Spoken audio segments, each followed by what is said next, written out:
What's up, ladies and gentlemen? It's Brennan. I'm BMAX45, and today we're coming at you with another video. We have a errata and rules update for the Digimon TCG.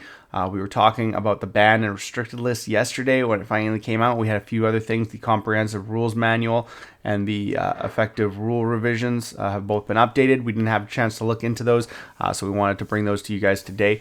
So let's get into it. Let's talk about what these new changes bring to the game. And hey, if you enjoy this type of content, be sure to smash that like button, comment down below. We love to hear your thoughts. So subscribe to the channel and hit that bell for notifications so you don't miss a single minute of the fun. All right, let's get into it. Updates for the Comprehensive Rules Manual version 2.3 and 2.0. Things they've done, revision to Quantumon's card information here. Basically, Quantumon had a bit of an issue with his card wording. Start of opponent's turn, declare one category, then reveal the top card of your opponent's deck. If it's of that category, this Digimon isn't affected by that category's effects for the turns.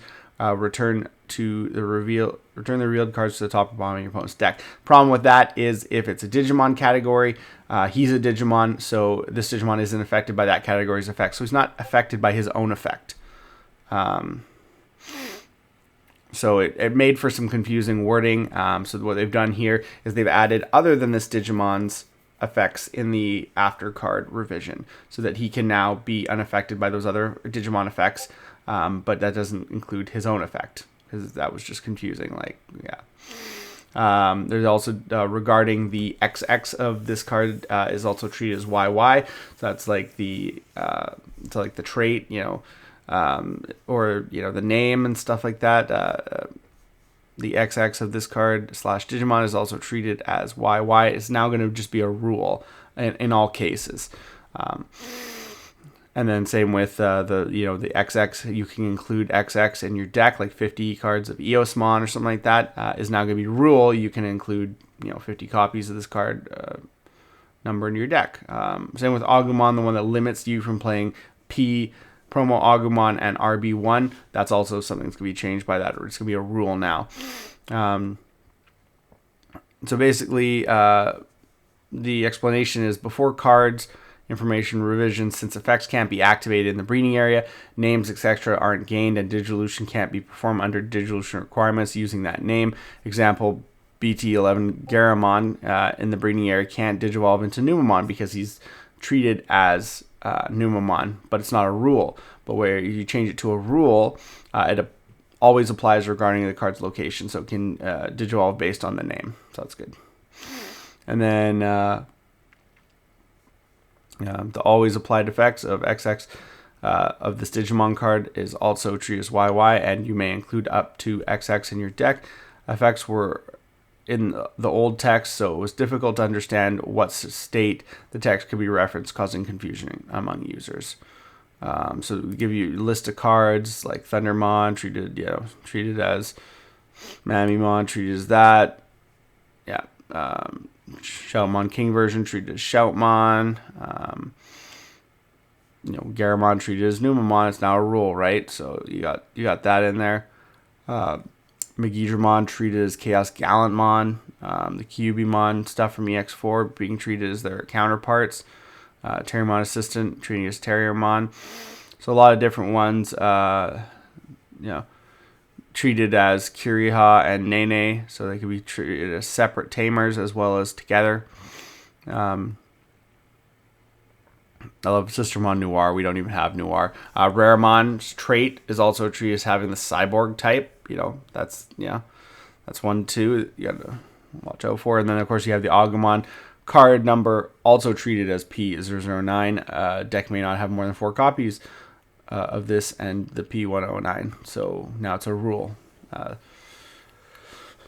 then you have other cards, the same thing, treated as having the name. And then at the end here, you have the rule. You can include up to 50 cards with this card's number in your deck. So Eosmon, Searcher, and Vemmon. So that's it for that portion. We have the updates for 2.0.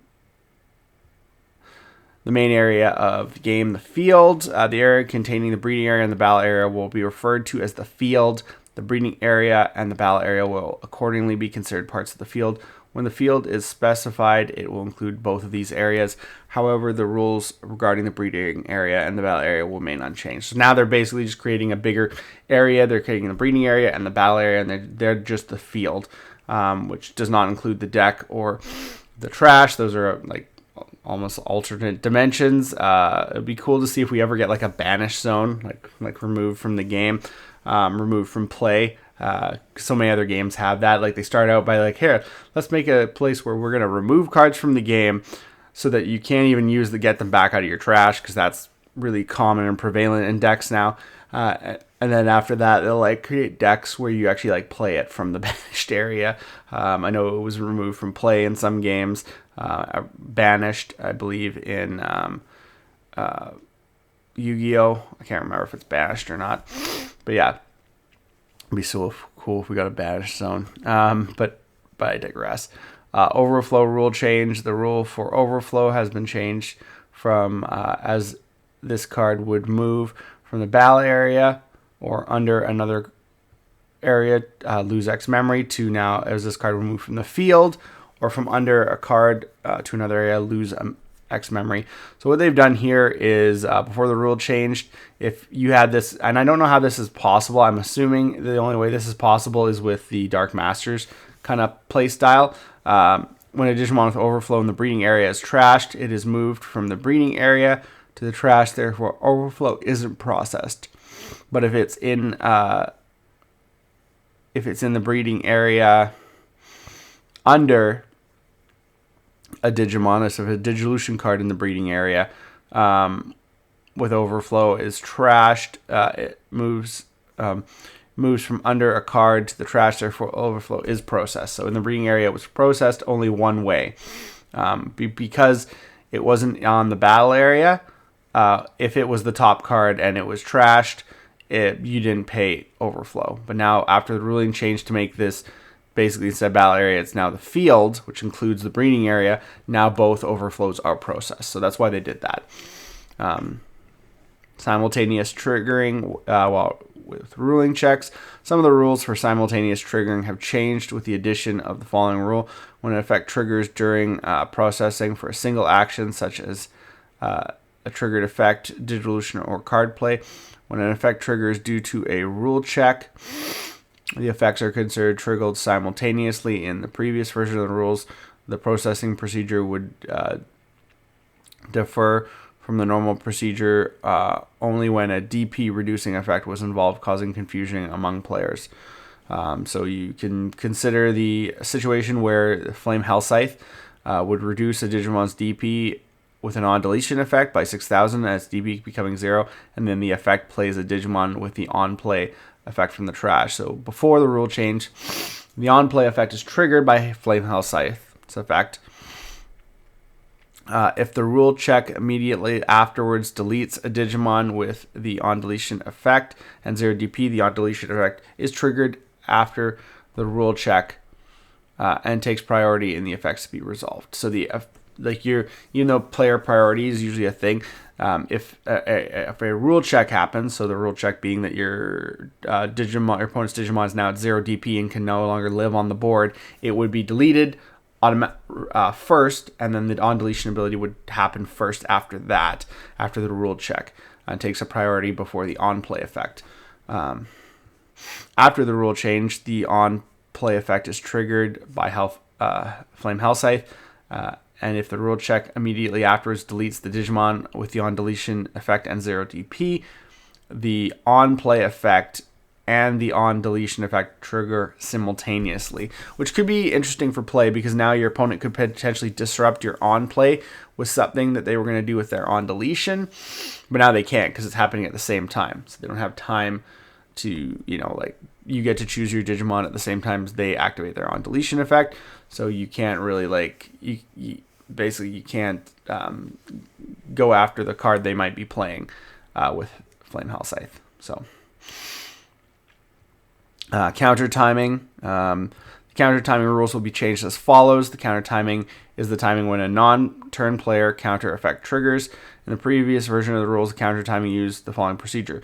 The non-turn players, when an opponent's Digimon attacks effects trigger, and then the non-turn player's counter effect triggers.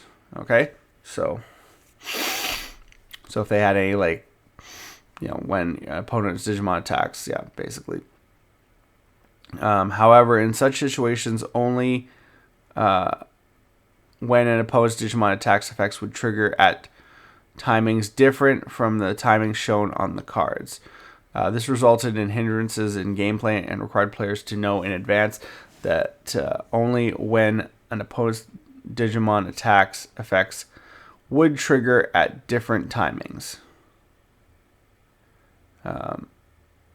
This has now been changed so that when an opponent's Digimon attacks, the effects will trigger simultaneously with effects such as an attacking Digimon's when attacking effect and when an opponent's Digimon is suspended effects. So basically, apparently, they're doing more simultaneous stuff. So now your opponent, you would have priority on the when attacking effects, but now it's just going to be simultaneously. So both are going to happen at the same time. So it'll be interesting to see. The rules for counter effects will remain unchanged. But that's basically so that you know when your counter timing is more accurately, I guess, because now everything's being resolved first, and then all you have left is counter timing. Effects with the XX in their trait can now be referenced. Effects with XX in their trait can now reference text written on cards, including names, traits, effects, inherited effects, rules, dissolution requirements, DNA Digivolve, Digicross requirements, and Burst Digivolve. In the previous version of the rules, this didn't include traits unless a trait was written in the text of an effect or rule, resulting in situations where it would be difficult to determine if a trait could be referenced or not. The rules have now been changed so that it is easy to understand what text can be referenced. However, this does not include notes on cards. So basically, you can reference traits basically.